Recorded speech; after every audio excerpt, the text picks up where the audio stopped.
नमस्कार दोस्तों, मैं हूं दिनेश की वोरा। स्वागत है आपका न्यूज टाइम के मंच पर। दोस्तों, इससे पहले कि मैं अपनी चर्चा आरंभ करूं, मैं स्वयं और अपने चैनल की ओर से उड़ीसा में हुई भीषण रेल हादसे पर अपनी संवेदनाएं व्यक्त करता हूं। वो जो अपनी जान खो बैठे हैं, वो जो बुरी तरह से घायल हैं, उनके स्वस्थ होने की मैं कामना करता हूं और ये भी प्रार्थना करता हूं कि वहां पर जो व्यक्ति अभी भी उन डिब्बों के अंदर, रेल के डिब्बों के अंदर अभी भी ट्रैप्ड हैं, उनको अथॉरिटीज जल्दी बचा लें और जो भी उनको ट्रीटमेंट चाहिए, उपचार की सुविधाएं चाहिए, वो उनको तुरंत मिलें। ये हादसा शायद भारत के इतिहास में, रेल इतिहास में सबसे भीषण हादसों में से एक है। हमारी संवेदनाएं हमारे चैनल की ओर से, मेरी ओर से और आज जो मेरे शो पर विद्वान हैं उनकी ओर से मैं प्रकट करना चाहूंगा कि ईश्वर उन सबको शक्ति दे। बहुत बड़ा लॉस है, देश के लिए भी लॉस है और जो पारिवारिक जो लोग हैं, जिनके परिवार के लोग गए हैं, उनके लिए तो यह हानि बहुत बड़ी है। हम प्रारंभ करते हैं अपनी चर्चा आज की कि 2024 अंडर करंट। जी हाँ, राहुल गांधी ने ये टर्मिनोलॉजी यूज की है और ये टर्मिनोलॉजी एक्चुअली कल यूज की गई थी, जहां पर वो वॉशिंगटन के क्या कहते हैं कि प्रेस क्लब के अंदर प्रश्नों के उत्तर दे रहे थे। वैसे मैं आपको ये बता दूं कि कल रात को भी एक मीटिंग हुई है और वो मीटिंग हुई है हडसन इंस्टीट्यूट के अंदर, जिसके कुछ फोटोग्राफ शायद मेरे पास हैं तो मैं दिखाना चाहूंगा। और ये मीटिंग जो हुई है, ये इस लाइन पे हुई है जो मुक्तदर खान साहब के जो उसमें गए हुए थे, जो हमारे चैनल पे आते हैं, जो हमारे विद्वान आते हैं अमेरिका से, डेलावेयर यूनिवर्सिटी के, जिनकी मदद जो है या एडवाइजरी है वो जो बाइडेन की सरकार समय समय पर लेती रहती है। तो चैटम हाउस की तर्ज पर ये मीटिंग हुई है हडसन इंस्टीट्यूट के अंदर। वहां पे करीब करीब 20-25 विद्वान अमेरिका से आए थे, जिसमें फॉरेनर्स भी थे, कुछ इंडियन भी थे। और वहां पे उन्होंने काफी प्रश्नों के उत्तर दिए। करीब 90 मिनट का ये पूरा मीटिंग था। ये फोटोग्राफ है यहाँ पर, अगर आप देख सकते हैं, या तो ये हडसन हाउस में जो मीटिंग हुई है, ये उसके फोटोग्राफ है यहाँ पर, अगर आप देख सकते हैं यहाँ पर तो। और ये बिल्कुल चैटम हाउस के ही रूल उसके अंदर अप्लाई किए गए हैं। हालांकि इसकी ज्यादा खबर नहीं आई है, पर इंसिडेंटली आज रात को मुक्तदर खान साहब 9:30 बजे हमारे एक खास रिकॉर्डिंग पर आ रहे हैं और वो इस मीटिंग के अंदर हडसन इंस्टीट्यूट में मौजूद थे। तो फर्स्ट हैंड जो है मुझे जो अकाउंट है वहां से प्राप्त होगा। लेकिन 2024 का जो अंडर करंट है वो वास्तव में अब रियल होता जा रहा है और सत्ता जाने की जो आहट है उसकी वजह से भाजपा के पैरों में, हाथों में कंपन की स्थिति है। कर्नाटक में जो हुआ है, हिमाचल में जो हुआ है और बाकी राज्यों में जो हो सकता है, और खासतौर से लोकसभा के अंदर। और मैं साथ में जोड़ना चाहूं, जो दैनिक सकाल का जो एक लेटेस्ट सर्वे आया है, जिसके अंदर उन्होंने बताया कि अगर अभी यहाँ पर इलेक्शन हो जाते हैं लोकसभा, राज्यसभा के, अपना विधानसभा के महाराष्ट्र में, तो वहां पे कांग्रेस को 20% सीटें मिलेंगी, 20% वोट मिलेंगे, एनसीपी को 15.5% और क्या कहते हैं शिवसेना को 12.5%। टोटल करीब करीब 47-48% है। ये वही सर्वे है जो सी वोटर सर्वे से इक्वेट कर सकते हैं, आप मैच कर सकते हैं। और भाजपा की जो वोट होंगे सिर्फ 33% होंगे और 5.5% शिंदे की शिवसेना को मिलेंगे। इसका मतलब कि शिंदे शिवसेना का वही हाल होगा जो महाराष्ट्र नवनिर्माण सेना का होगा, जो राज ठाकरे का हाल है वहां पर महाराष्ट्र के अंदर। तो ये 10% का गैप आता है। मेगा गैप है एमवीए का और फडणवीस की सरकार के, जो बीजेपी और शिंदे का जो युति है उसके बीच में। तो इसका मतलब है कि ट्रेंड क्लियर होता जा रहा है। जो विद्वान आज हमारे साथ हैं उनका परिचय मैं करवा देता हूं। हमारे साथ सभी वरिष्ठ विश्लेषक और पत्रकार हैं। गिरीश जोशी जी गुजरात से हैं, बिलाल सब्जवारी साहब दिल्ली से, अनिल सिन्हा जी पुणे से और अधीर रोज साहब हिमाचल से हमारे साथ जुड़ रहे हैं।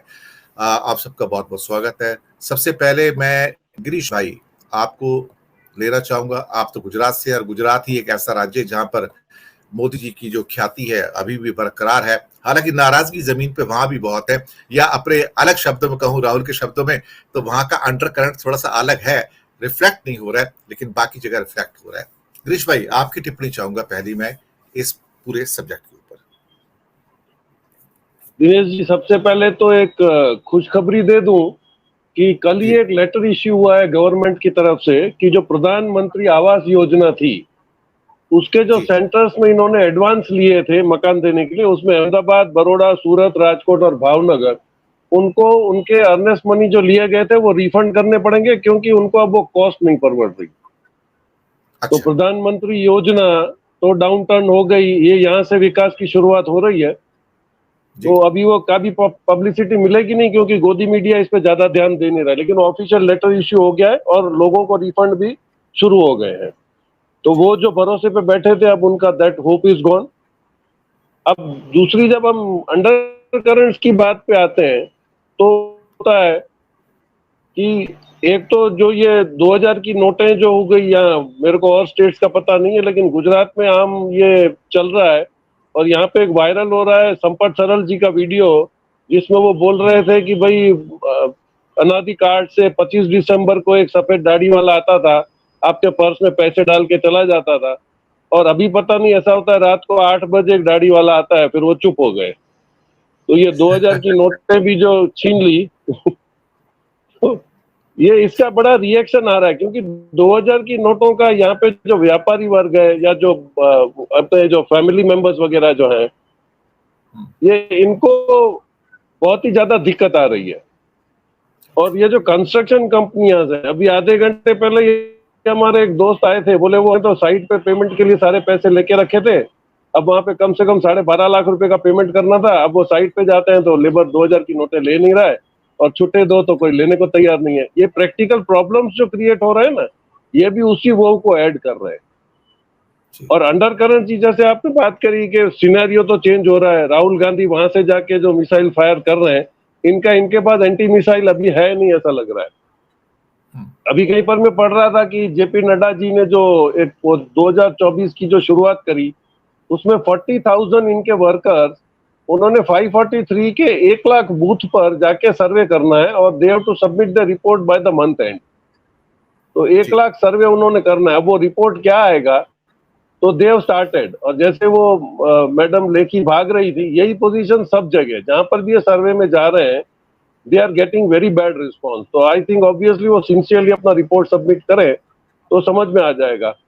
और एक इनका कोई अंदर का जो बोल रहा था कि इन्होंने एक माइनॉरिटी मोर्चा जो है उसमें 30% मुस्लिम वोट्स जहाँ ज्यादा हैं वहां पे ये लोग एक स्पेशल प्रोग्राम करेंगे, उसमें मोदी जी ने माइनॉरिटी के लिए क्या क्या अच्छे अच्छे काम किए उसको ये advertisement through campaign, through advertisement और लोकल मीटिंग्स वगैरह करके, तो कम से कम अभी के प्रोग्राम में ही is going to hold 45 rallies in that minority areas which are having more than 30% vote share. तो ये इनकी शुरुआत है। और अभी जो लोग पूछ रहे हैं, इनको जो बड़ा इंटरेस्टिंग होता है, वो पहले पूछते हैं स्वच्छ भारत का क्या हुआ, भारत स्वच्छ हो गया, तो ये जवाब नहीं दे पा रहे हैं। जनधन का क्या हुआ, वो जनधन में कई लोग ऐसे बोलते हैं कि हमसे 500 रुपया भरवा दिया, ये बोला कि फ्री आपका पैसा आएगा, तो बोले वो 500 भी तो डूब गया, डर लेके चला गया।